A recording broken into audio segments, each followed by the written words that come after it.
श्री स्वामी समर्थ महाराजांना माझा नमस्कार असो. श्री साईबाबांना माझा नमस्कार असो. श्री संत गजानन महाराजांना माझा नमस्कार असो. साईबाबा परमेश्वराचा अवतार होते.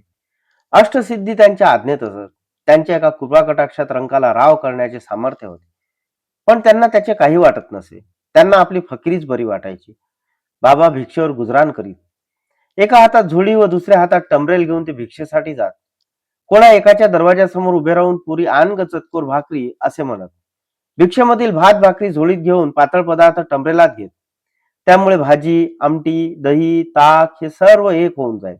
अशा प्रकारे भिक्षा घेऊन ते मशिदीत येत. त्यांचे भिक्षा मागणेही नियमित नसे. ते भूक लागली तरच भिक्षेसाठी जात. इच्छेला येईल त्याच्याकडे भिक्षा मागत आणि जे मिळेल त्यावरच समाधान मानत. मशिदीत आल्यावर बाबा मिळालेली भिक्षा एका कुंडीत ठेवत. मशीद साफ करण्यासाठी आलेली व्यक्ती त्यातूनच आपला वाटा घेऊन जात असे. कुत्रे कावळेही त्यावर टपलेले असत. कोणी भुकेलेला आला तर त्यालाही बाबा त्यातीलच अन्न खायला देत.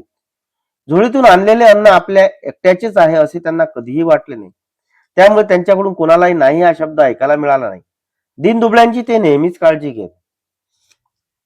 बाबांची एकंदर अवली आवृत्ती पाहून लोक त्यांना वेडा फकीरच म्हणायचे. पण बाबांचा अधिकार जाणणारी काही मंडळी होती. तात्या कोते यांची आई बायजाबाई ही त्यापैकीच एक. ती बाबांना देव मानायची. दुपार झाली की टोपलीत भाजी भाकरी घेऊन ती बाबांना शोधत हिंडायची. भर उन्हात अनवाणी जायची. त्यांना रानावनात शोधायची आणि प्रेमाने भरवायची. कधी कधी बाबा ध्यानमग्न असायचे. बायजाबाई त्यांच्यासाठी थांबायची. त्यांनी डोळे उघडताच आग्रहाने खाऊ घालायची. पुढे बायजाबाईला त्रास नको म्हणून बाबा रानावनात न जाता मशिदीतच राहू लागले. बायजाबाईने केलेली सेवा बाबांच्या चरणाशी रुजू होती. त्यांनी तिच्या मुलाचे कल्याण केले. पुढे बायजाबाईचा हा नित्यनेम तिच्या मुलाने तात्याने चालविला. तोही बाबांना भोजन आणीत असे. या तात्याची आणि म्हाळसापतींची बाबांवर खूप श्रद्धा होती.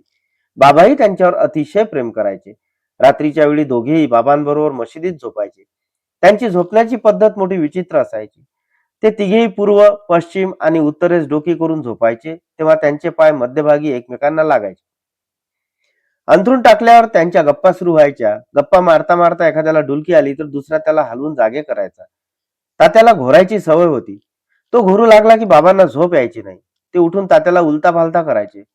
कधी कधी म्हाळसापती आणि बाबा तात्याची पाठ रगडायचे व हातपायही चेपायचे. अशा प्रकारे जवळ 14 वर्ष जवळजवळ 14 वर्ष तात्या बाबांबरोबर मशिदीत झोपत होता. अहो, जो आपले घरदार सोडून दिवस रात्र बाबांजवळच राहायचा, मशिदीत आवडीने झोपायचा, या त्याच्या गुरुप्रेमाला कोणती उपमा द्यावी, कोणत्या मापात मोजावे. पुढे तात्याचे वडील देवाघरी गेल्यानंतर तो घरीच झोपू लागला. शिर्डीपासून काही अंतरावर राहते हे गाव आहे. तेथे खुशालचंद नावाचा एक श्रीमंत मारवाडी राहत असे. बाबांचे म्हाळसापती व तात्यावर प्रेम होते. तसेच खुशालचंदावरही होते. त्याचे चुलतेच बाबांना आवडायचे. त्या दोघांना भेटण्यासाठी बाबा नेहमी राहत्यास जायचे. बाबा राहत्यास गेले की तेथील गावकरी बाबांच्या स्वागतासाठी वेशीवर येत. त्यांना वाजत गाजत खुशालचंदाच्या घरी नेत. तेथे बाबांची पूजनादी सेवा होई, आदरातिथ्य होई. खुशालचंदाच्या घरी काही काळ घालून बाबा शिर्डीत परत येत. कधी कधी खुशालचंदही बाबांना भेटण्यासाठी शिर्डीत यायचा. एकदा बरेच दिवस तो शिर्डीस आला नाही म्हणून बाबा हरी सीताराम दीक्षितांना म्हणाले, तू टांगा घेऊन राहत्यास जा व खुशालचंदाला घेऊन ये. त्याला मी बोलावले आहे असे सांग. बाबांच्या आज्ञेनुसार दीक्षित राहत्यास गेले व खुशालचंदाला बाबाचा निरोप सांगितला. तेव्हा खुशालचंद म्हणाला, आज दुपारचे भोजन झाल्यावर माझा डोळा लागला तेव्हा बाबा माझ्या स्वप्नात आले व मला शिर्डीत चल असे म्हणाले. मलाही शिर्डीस येऊन मलाही शिर्डीत जाऊन यावेसे वाटत होते, पण माझे घोडे येथे नसल्यामुळे मनात असूनही मी शिर्डीस येऊ शकलो नाही. तेव्हा दीक्षित म्हणाले, अहो, म्हणूनच बाबांनी मला टांगा घेऊन पाठविल्या. ते ऐकून खुशालचंदांच्या डोळ्यात पाणी आले. बाबांना माझी किती काळजी, असे म्हणून तो त्वरेने शिर्डीस निघाला. श्री साईबाबांना माझा नमस्कार असो.